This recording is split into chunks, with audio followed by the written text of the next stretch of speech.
Chris Windom finished the 2016 season as the hottest driver in all of USAC, but once the calendar flipped over to 2017, Lady Luck could not be found by his side.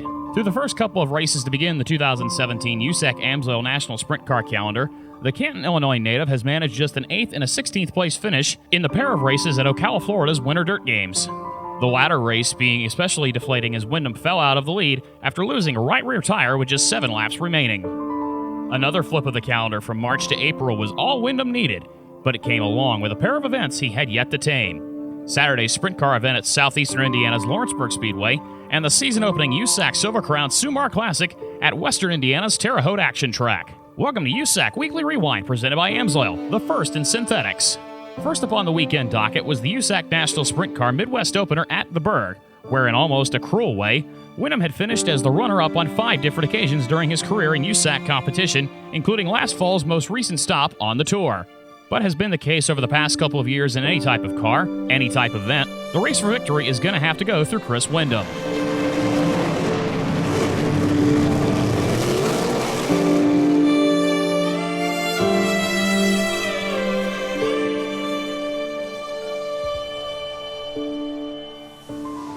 Windom began the 30-lap feature from outside the front row alongside pole-sitter Chad Baseflug.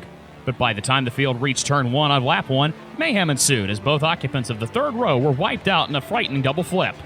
Dave Darwin and Chase Stockin were able to walk away, but their respective races were over just as they had begun.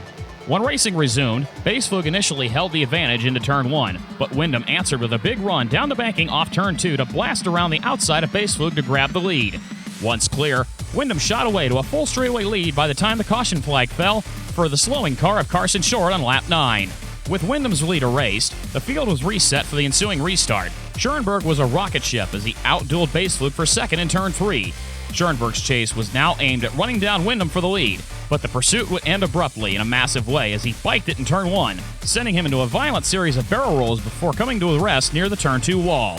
Schoenberg was able to climb out of his battered machine and walked away from a breathtaking accident. Just past the halfway point, Windom neared the tail end of the field, weaving his way through the lap traffic as a trail of sparks began to stream out of his orange number 5. Windom was working both pedals on entry, and if the brakes went out, they went out, which would seem to make a bit of a hairy situation for many. But Windom was on a rail as he negotiated the lappers, clearing them by the 24th lap. However, with Shane Cottle coming to a rest backwards on the inside of turn 4 with 5 laps remaining, the yellow flag would fly and bunch up the field for one final run to the checkered. As Windom ventured up to the top of turn 1 on the lap 26 restart, Baseflug made one last go of it as he tried to slide up in front of Windom between turns 1 and 2. The second, third, and fourth verses were all the same as the first. Windom never batted an eye as he cruised around the outside of Baseflug to take the advantage for good, distancing himself from Baseflug by 1.3 seconds at race's end to shed the label of perennial Lawrenceburg runner-up by leading all 30 laps on his way to victory. Chad Baseflug was second, ahead of Justin Grant. Windom's first ever April USAC triumph vaulted him into 5th in the USAC National Sprint Car standings. Grant continues to stand atop the points after 3 straight top 3 finishes to begin the season. He leads by 14 over Chad Baseflug, Chase Stockin, and Hunter Schoenberg. An early start was on the horizon as several drivers loaded up their equipment at Lawrenceburg, got a couple hours of sleep, if they were lucky, before heading across the Hoosier State to the Terre Haute Action Track for the USAC Silver Crown Opener and the 17th running of the Sumar Classic. The night was short, but Chris Windom's good fortune would not take a rest as he lined up 9th behind a group that included the most recent Sumar winners, ProSource pole sitter Cody Swanson, CJ Leary, and Shane Cockrum, who would sweep his way into the lead on the opening lap from his outside second row starting position. On lap 19, Leary reeled in Cockrum, sliding underneath for the lead as Swanson came along to take second at the line. Leary's lead would be relatively short-lived. However, as Swanson continued to push his line up to the high side of turns 3 and 4, he rode the rim past Leary into the lead with a quarter of the race in the books. While past Sumar Classic winners owned the first half of the 100-lapper, the second half would belong to defending series champion Chris Windom, who had steadily worked his way to the front, utilizing the bottom of the racing surface to march his way through the pack, chomping away at the interval between he and leader Swanson. The 2 series champs worked the inner rail after Swanson moved back to the bottom between turns 3 and 4. Windom stuck a nose under Swanson entering turn 3, inching along the inside guardrail until the exit of Turn 4, where he was able to clear Swanson to take the top spot by a car length at the start-finish line as flagman Tom Hansing displayed the cross flags.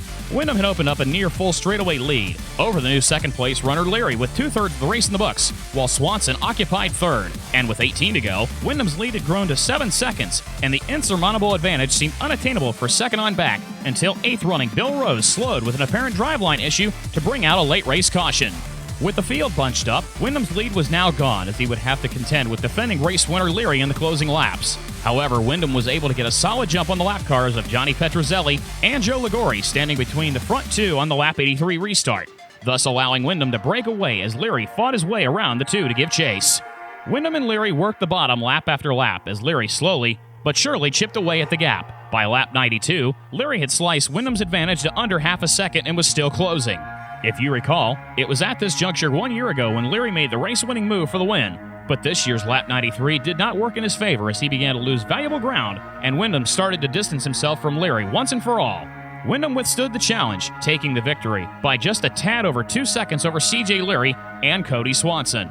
Windham's sixth career Silver Crown victory continued a streak of different Sumar Classic winners each year going back to 1999, and gave Gene Kazmark his first USAC victory as a car owner in the team's first Silver Crown start since 2001. The car was the very same one Windham drove to a series championship in 2016, but amazingly, the first time Windham and much of his crew first met was on race day morning. It was Windham's third straight Silver Crown win, making him the 10th driver in the history of the series to accomplish that feat, while becoming just the 5th driver in series history to follow up a win in the previous season's final race with a victory in the season opener the next year, joining Al Unser in 1974, Tom Bigelow in 1976, Jerry Coons Jr. in 2011, and Cody Swanson in 2015. Windham takes the early Silver Crown point lead by 6 markers over C.J. Leary and Cody Swanson, who are knotted up for second, while series rookie Hunter Schoenberg and his Nolan Racing teammate Jerry Coons Jr. complete the top 5. This has been USAC Weekly Rewind, presented by AMSOIL, the first in synthetics. I'm Michael McIntyre, and on behalf of the United States Auto Club and LoudPedal.tv, Racer Max says thanks for watching, and remember to keep the hammer down and the wheels up.